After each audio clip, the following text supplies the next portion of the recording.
What is up, everybody? Welcome back to the Chug YouTube channel. Today I wanted to share with you a couple of stories about a little gig that we had in old London town this weekend just gone. Allow me to elaborate.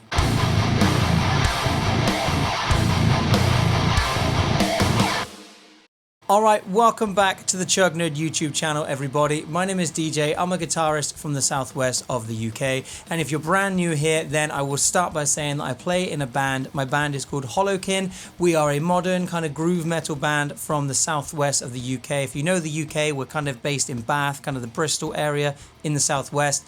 And we are a band that gigs a lot, we tour a lot, we move around the country quite a lot, and we're really trying to break through on the national scene and the national circuit at the moment. This weekend just gone, that being the 11th, 12th, 13th and 14th of September 2025, we did what we call on the circuit a weekender, a tour. I know it's not like a world tour like most people would be used to hearing, but it's just the name we give it when we're organizing and booking these things. We call it a weekender or a weekender tour, and it involves doing like a bunch of dates back to back over a weekend, over the prime dates when people tend to go out and go to gigs. We were in Bristol on Thursday, we were in Bridgewater on Friday, we were in London on Saturday, and we were in Nottingham on Sunday. Thursday and Friday absolutely went off without a hitch. They were amazing gigs. Absolutely loved them. They were really cool. They were venues we played at before, and we've always enjoyed playing at them. Saturday, not so much. So before I go into what went wrong, I need to give you a tiny backstory into how we run our live rig. Now, we in HollowKin, and you can find all of our links down below if you want to check out any of our music or anything on Spotify or YouTube or anything at all. It's everywhere like everyone else's music is. We use backing tracks live. That is the same as like 95% of every other band that we've ever played with, and probably 95% of bands that you've ever seen live. Now, we use backing tracks pretty much exclusively for the things that we can't do live. So that is string sections, ambient sections, samples, bits and pieces like that. That means we play to a click and everything goes off in time, and we play our set from start to finish in a predetermined fashion. Really normal way of doing things, and it's really common these days. For example, off the whole tour that we just did, I think there was only 2 bands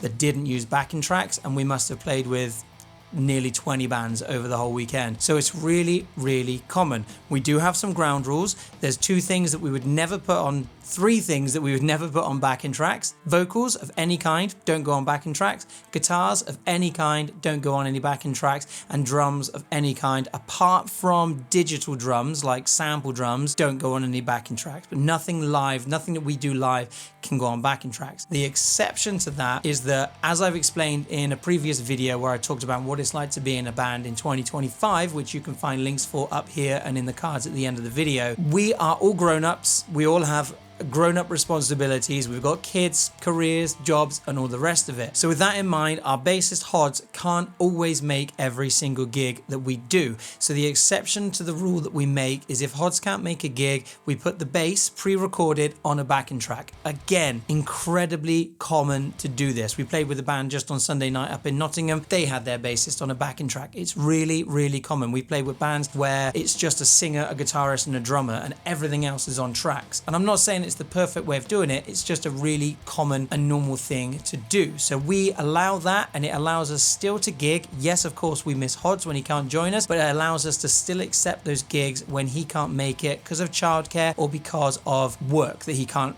always get out of because he's got quite a high ranking position in the career that he has. Anyway, I digress, but that is the information that you need to be aware of before I discuss kind of what went wrong on Saturday night and how we dealt with it. So Saturday, London, a wicked venue called the Devonshire Arms in Camden in London. Amazing venue. We've been so stoked to play there. It's our first London show. We had a London show planned for last year and it got cancelled at the last minute because the headlining band couldn't make it across from Europe. So we were all so hyped for this gig and so stoked for this gig. So anxiety was running high, excitement was running high. It was just going to be a really big gig. Huge crowd, amazing crowd that were just there to enjoy metal music, and it was going to be awesome, and we were all super excited. So we arrived at the venue about 4 p.m, something around about that, and started loading in. We knew in advance that we weren't going to get a sound check. We were the second of 3 bands. Idle Vein, who were the band that were headlining that gig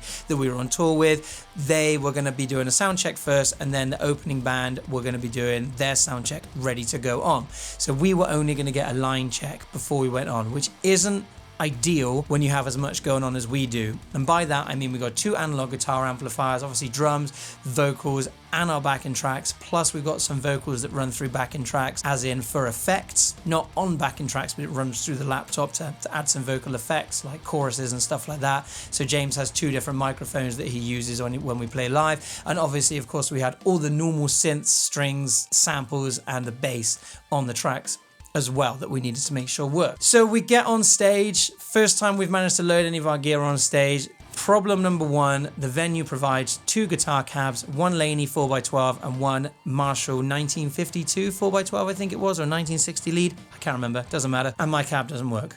So straight away, all the other bands being digital, I'm like, I'm not going to be able to play tonight. And that's a problem because all of our songs are written with 2 guitar parts. Bo and I are both rhythm guitarists in the band, but I take a lot of the lead responsibilities where there's a call for lead responsibilities. So it would have caused issues in our songs and in our set that there was only going to be 1 guitar. So that was problem number 1. Then while I was trying to sort this out with the sound engineer, James is getting the backing tracks ready to go, doing the line check, and there's this crazy like static to all of the backing tracks, both in our in-ear monitors and in the PA in the venue as well. When you're getting ready to go on stage, you have about 15 to 20 minutes to get everything set up and ready to go.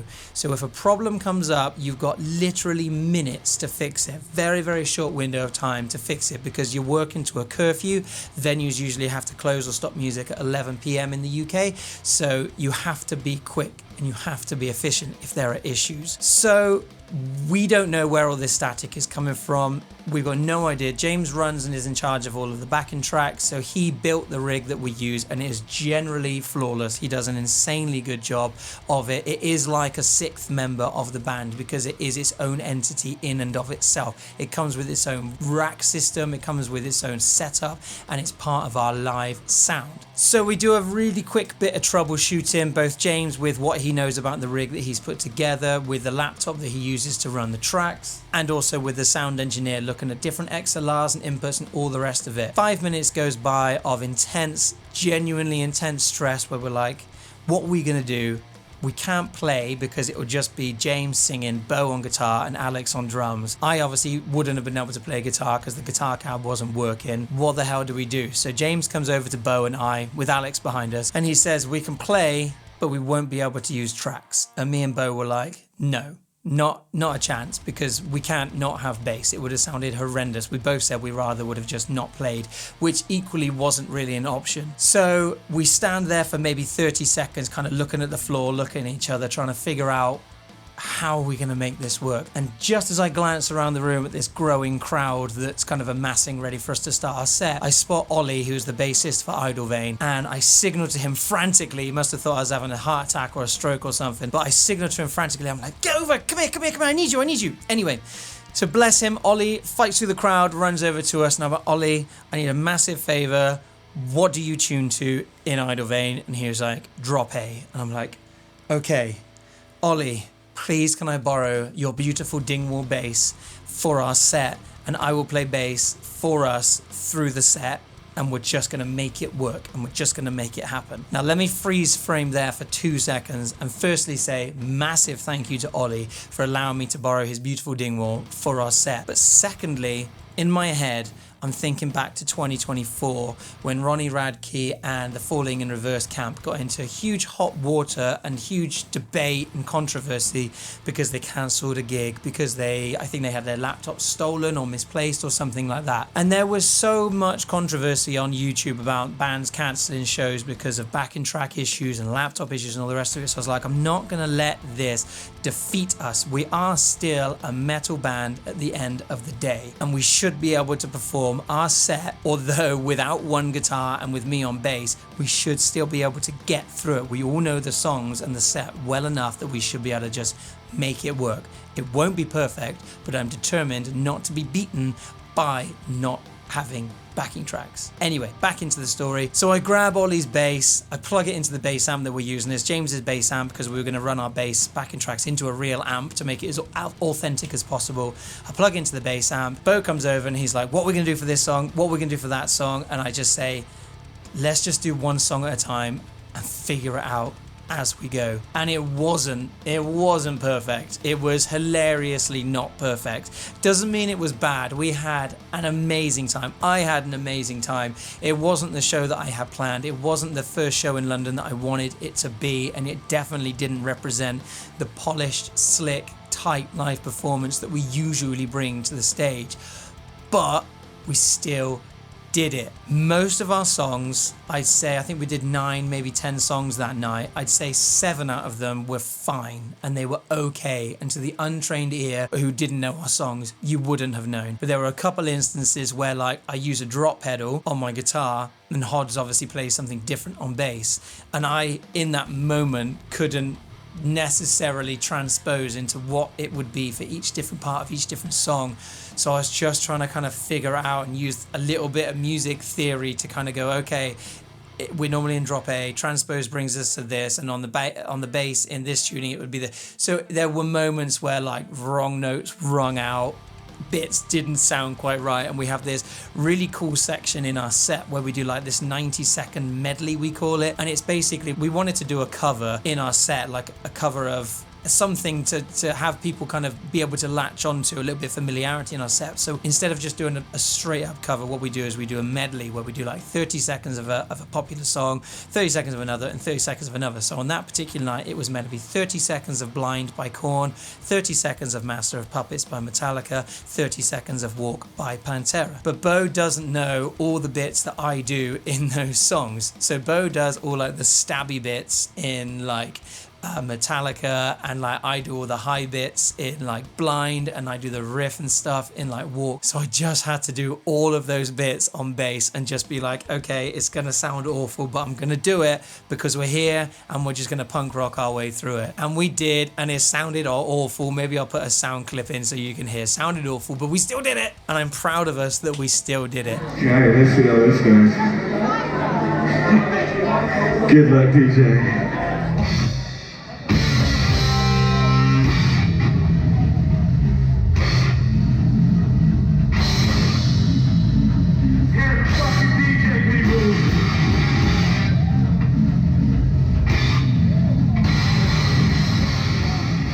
So no, it was not the gig that we had planned, and no, it did not go the way that we wanted it to, but the crowd had a great time. We had them singing along, we had them clapping along, there was people headbanging with us, and it went pretty well given everything that was against us. And I am super, super proud of our band for overcoming the adversity of that 11th hour issue that could have just derailed everything, and we could have been doing a show with one vocalist, one guitar and one drums, no bass, no second guitar, no synths, no backing tracks, no samples. But we didn't. We still did it, and it wasn't perfect, but we still did it. So I wanted to share this little story with everyone. I think it's funny, I think it's entertaining, and now it makes a great story that we can tell about that time we played our first show in London and everything went wrong. And we learned a lot. We learned a lot from this kind of experience as well, which is great. You know, we actually learned that the issue was simply, out of everything that we've got going on in our live setup,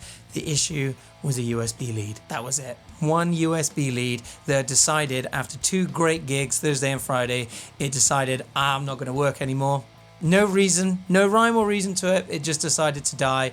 But in that moment, like I described earlier, you don't have an opportunity to necessarily troubleshoot everything within the rig in that 2 or 3 minutes that you've got while you're trying to set up to take to the stage and do a line check. So we already take spares with us anyway, but we learned that we need to be way more prepared with spares. We're going to now take a second laptop with us when we do live shows so that we can have a backup for our tracks. Not that that was the issue, but just so we got a backup for the tracks as well. And I think as well, going forwards, we're going to probably spend a bit more time all learning each other's parts to all the different songs we all know them, but in that moment when you're playing live, it's not always easy to pull upon vaguely knowing other people's bass or guitar parts. You have to know them inside out. So I think we'll probably spend some time now going, okay, I need to know exactly what Bo's playing, Bo needs to know exactly what I'm playing, we all need to know exactly what Hodge is playing, and all the rest of it. And I think that will future-proof us for the next time that this will inevitably happen, because it will happen. There's always things that can go wrong when you play live. Anyway, I'll leave it there for today. I just wanted to share this fun little story with you all. Let me know your thoughts and opinions down below. Let me know whether you've had issues before with live backing tracks. If you're in a band and you play live, let me know what you think of backing tracks. Maybe you think no one should use them ever in the world, ever, even though like 95% of every single metal and rock artist, old and new, uses them. Anyway, that's a story and a discussion for another time. Thanks so much for joining me today, everybody. I'll catch up with you again very, very soon in another video. In a bit.